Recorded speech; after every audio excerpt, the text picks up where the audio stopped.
back to Wrestling Rants and Reviews. This is episode 42, and I'm your host, Big Mike. And it is that time, folks. It is time for the Wrestlemania 27 review. So let's have at her. First of all, how does it start out? Well, starts out with Carrie Hilson. That's right. Carrie Hilson sings America the Beautiful. Doesn't do too bad a job, I guess. I'm not a huge fan, so, I guess she got the job done. Then we go to a quick little vignette, and then it's time for The Rock. That's right. The Rock is the first person you see other than Carrie Hilson at Wrestlemania 27. He comes out, and it's time to be the general or the guest host.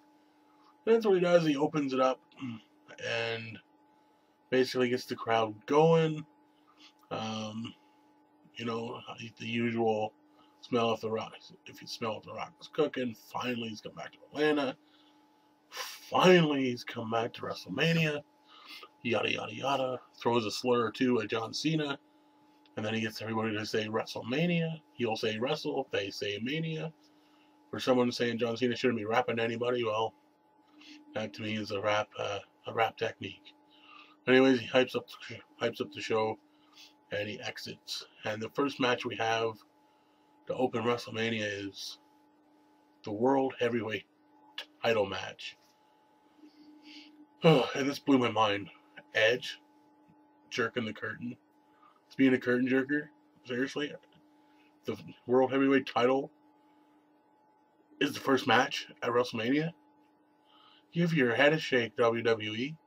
I know you took wrestling out of the name, but come on, did you mix up the whole damn program? Like, seriously. I hate it when you guys do it on Raw. When you have the heavyweight title match in the first hour. Or the WWE title in the first hour. It's a world title. Where is the prestige gone? It's supposed to be in the main event. It is the main thing. Or should be. But anyways, we'll save that rant for another time because we only got 15 minutes and this is a 4-hour show. So we have Edge and Del Rio. Del Rio comes out in a Rolls Royce, and it looks great because I don't know. Obviously, you guys seen the set, and I'm sure you guys seen it. But I thought it looked great with the way the backdrop was this year and everything. It looked very nice, very pristine. I would like to say that word. Yes, pristine. Looks like he drove to the ring from his house. Anyways, and we have Edge. He comes out to his usual smoke and flashing lights. His seizure reacting lights.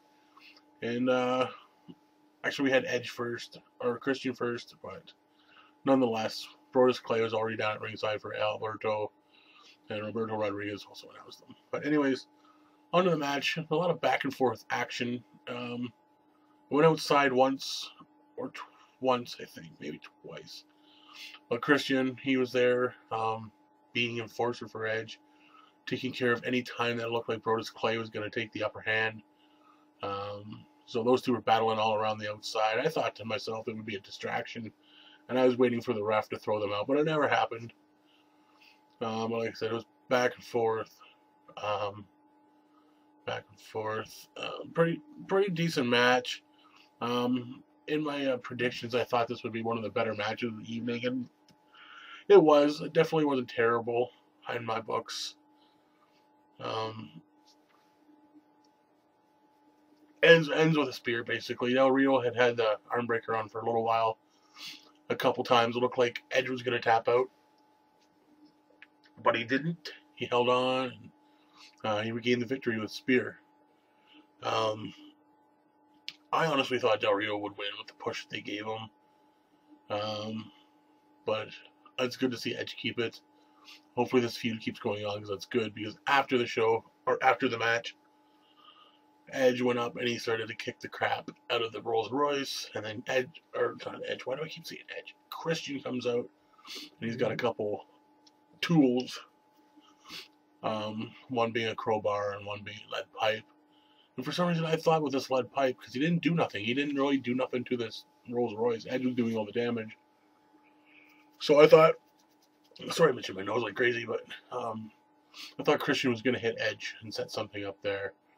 I really thought he was, but it didn't happen that way, so that's fine.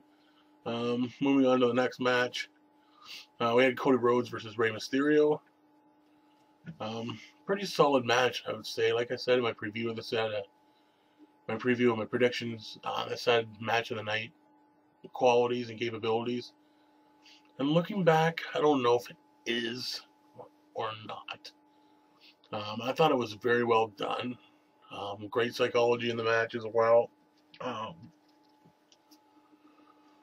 Again, it was back and forth. I don't know. A lot of good action. Mysterio, if he didn't see it, he comes out dressed up like Captain America. I think Jerry or somebody called him Captain Mysterio at one point. So it was Captain America. But anyways, long story short, good match, back and forth. It's close to being match of the night, I would honestly think. Cody Rhodes got the win underhandedly by taking Ray's knee brace off and then thus smacking Ray in the face, leading into crossroads for Cody to get the win. This may put an end to the feud, but it may keep it going because we are going into Extreme Rules, so we could see something there. After Cody Rhodes and Rey Mysterio, we got the Core versus Big Show, Kane, Santino, and replacing Vladimir Kozlov, Kofi Kingston. Now this match, for all you that probably know because you watched WrestleMania, who didn't, they scrapped the Daniel Bryan and Sheamus match for time restraints. Well, if they're going to do it, they should have scrapped this match. Possibly. Because this match was not long whatsoever, and it made no sense. The Core is looking pretty dominant. Tag title, Intercontinental title, and you got Big Zeke, who's a force to be reckoned with. But you got Santino giving Heath Slater the Cobra, followed by the knockout punch, and that's it. You know, you see Kofi fly to the outside, and I bet you this match was not even 5 minutes long. Now, because of time restraints, okay, maybe that's why it was short. And it makes more sense for that match to be short instead of Daniel Bryan and Sheamus since it's for a title. So, I can see maybe why they scrapped that, but I don't know. I'm actually looking forward to the Daniel Bryan and Sheamus match. It had all kinds of potential written all over it, too, to be maybe a match of the night candidate. But, who knows? We might see that at Extreme Rules. We'll see how it plays out over the next month or so on Raw. After that, we go backstage with The Rock and Austin. Well, he's not with Austin right away. He's with Eve. And The Rock saying, you know, how great it is to have Eve as a champion, yada, yada, yada. And it doesn't matter who comes around the corner behind him. He can make a WrestleMania moment out of anybody. And it's Mae Young. It ends up being Mae Young, and he has a couple quick-witted remarks for her, basically calling her a dinosaur and an old goat and whatever. She wants to see the people's strudel, slaps him on the butt, and goes away. And the next thing you know, the next person behind him is Stone Cold. And they have a few words, nothing major. Just basically reminiscing how good it is to see each other. You know, I don't know.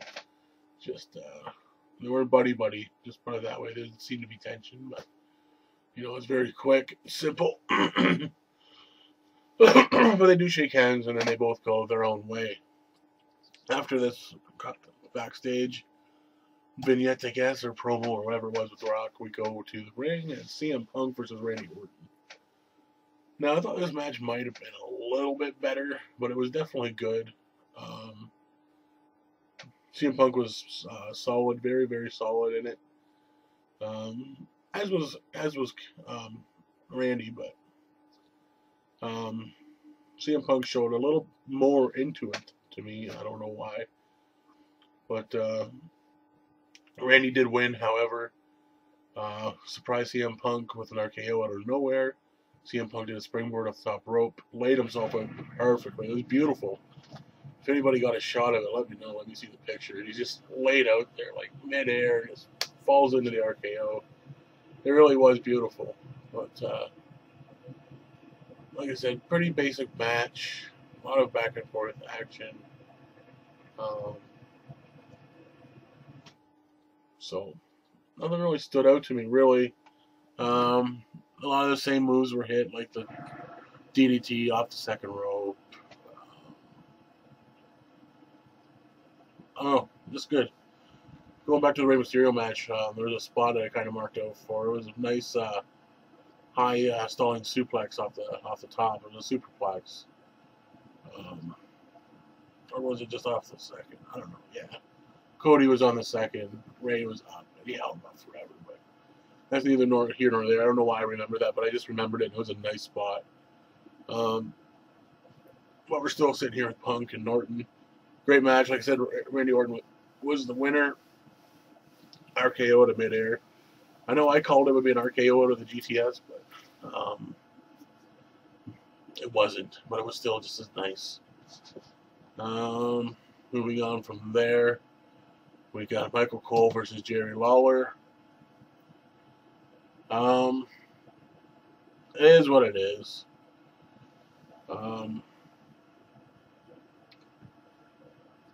Basically, Cole had the upper hand at the beginning because Austin was distracted, and by Cole, Swagger beat up King a little bit. And that's how it was. Cole had the upper hand until the King did. King got the upper hand and eventually won. He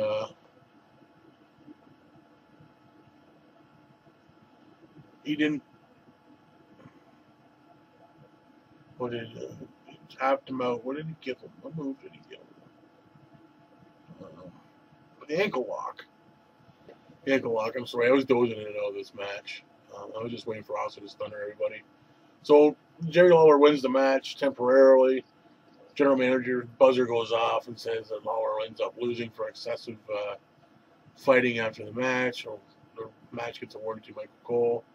Everybody's saying it's bullshit. You can read Austin's lips. He's like, yeah, motherfucking bullshit, blah, blah, blah. And it was. Really. But it is what it is for whatever reason. I really thought when the general manager thing went off, we didn't see Cole, so I thought maybe, this is it. We're going to be revealed, the general manager. And we didn't. I thought it was going to be Michael Cole revealing himself as general manager, but whatever. There's a beer bath, or a beer bash, I should say. Austin's drinking. Jerry. Booker wants to join in. Booker joins in. Drinks a few beers, does a spin-a-rooney, gets a stunner. Austin drives away on his four-wheeler. But definitely not a great match, because it shouldn't be. But, I don't know. I wasn't high on this match from the get-go. So it didn't really do nothing for me. After that, we have Triple H versus The Undertaker, the No Holds Barred. Triple H, great entrance. Out of all the entrances tonight, this is maybe the best one. I really enjoyed it. He did come out to Metallica from the bell tolls. Like I said, the pristine of the backdrop all night long was great because it was like a huge screen, very like HD type, very HD looking. Well, I watched it on HD, so that's probably why. But it was very nice, very crisp. But it was nice to see, and all the people came out with like shields, made a semicircle, and revealed Triple H like in a King of Kings outfit. And then it closed back up, and the game music hit, and it came out. Taker's entrance was nice and long as well. On the screen, it had the house that was on 2/20/11 or whatever. Very good. Well, this match, you know what? I didn't know what to expect out of this match, but I got what I expect. Well, that's a lie. I didn't have high hopes for this match. Because, like I said in my predictions, or in a review or a rant, because this WrestleMania has done my head in, they're two broken down people, and that's why they made it, no DQ, so they can do whatever they want. And that's all it was, whatever they want. There was a spine buster from Triple H,